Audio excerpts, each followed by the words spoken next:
Merci Monsieur le Président, Monsieur le Ministre, Madame et Messieurs les rapporteurs, mes chers collègues. La cohésion des territoires porte des politiques d'intégration qui sont au cœur des préoccupations des Français. J'ai cru l'entendre dire tout à l'heure par mon collègue Stéphane Peu. Donc c'est le logement, l'insertion des personnes vulnérables, l'aménagement des territoires et la rénovation énergétique. Le groupe du Mouvement démocrate est particulièrement attentif et sensible à la dynamique territoriale et à la réduction des multiples fractures territoriales. Pour cela, nous croyons que l'État doit jouer un rôle en tant que partenaire et en tant que facilitateur pour accompagner les collectivités dans la mise en œuvre de leurs projets en tenant compte de leurs spécificités. C'est ce qui est fait aujourd'hui avec le déploiement de programmes qui impactent la vie quotidienne des Français et redynamisent les territoires. Ces programmes partenariaux portent sur l'accélération du déploiement de la fibre optique et de la téléphonie mobile, le soutien au développement des villes moyennes, le développement industriel de nos territoires, l'offre et la qualité des services de proximité, ou encore sur le développement des territoires ruraux.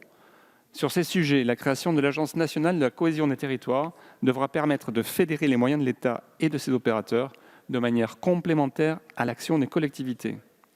Nous serons vigilants à ce que cette agence agisse au profit de tous les territoires, en priorité des territoires les plus fragiles, qu'ils soient urbains ou ruraux, à travers un appui en ingénierie technique et financière.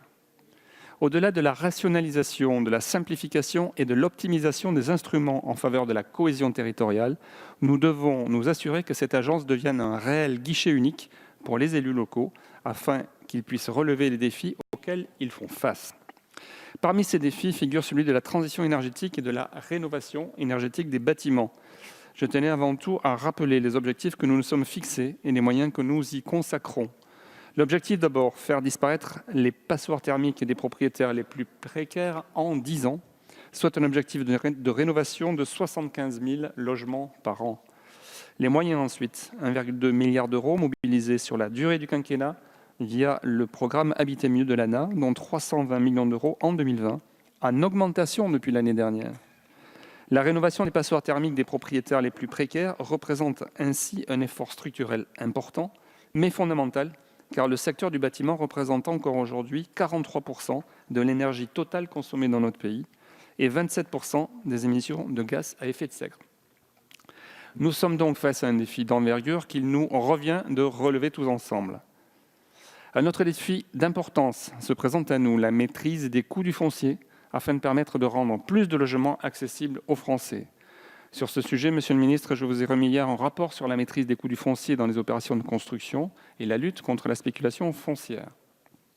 Cette mission, menée à la demande du Premier ministre, fait suite au débat que nous avions eu sur le projet Élan, qui visait à construire plus, mieux et moins cher, et à améliorer le cadre de vie, mais qui n'abordait qu'à la marge l'enjeu de la régulation du prix du foncier. Or, ce dernier a augmenté de 71% en 10 ans, pendant que le prix de construction globale d'une maison augmentait de 24%, occasionnant donc des difficultés pour de nombreux Français à se loger dignement et librement, notamment dans les zones tendues.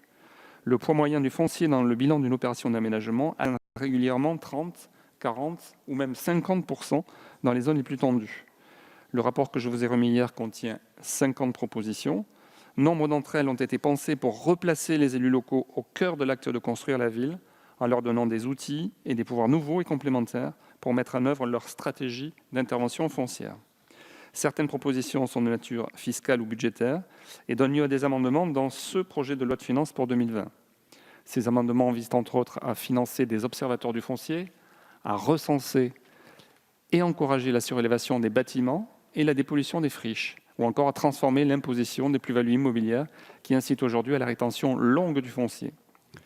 Sur l'ensemble de ces sujets, nous attendons une action ferme et résolue de la part du gouvernement. L'ensemble de ces défis est en adéquation avec les orientations budgétaires fixées par le gouvernement dans la mission cohésion des territoires. Ces orientations confirment la place particulière qu'occupe le logement et l'insertion dans notre société. Ils prolongent les réformes engagées depuis 2 ans, avec la modernisation des aides au logement et le soutien à la construction et à la rénovation. Pour toutes ces raisons, le groupe du Mouvement démocrate votera les crédits de cette mission budgétaire. Je vous remercie.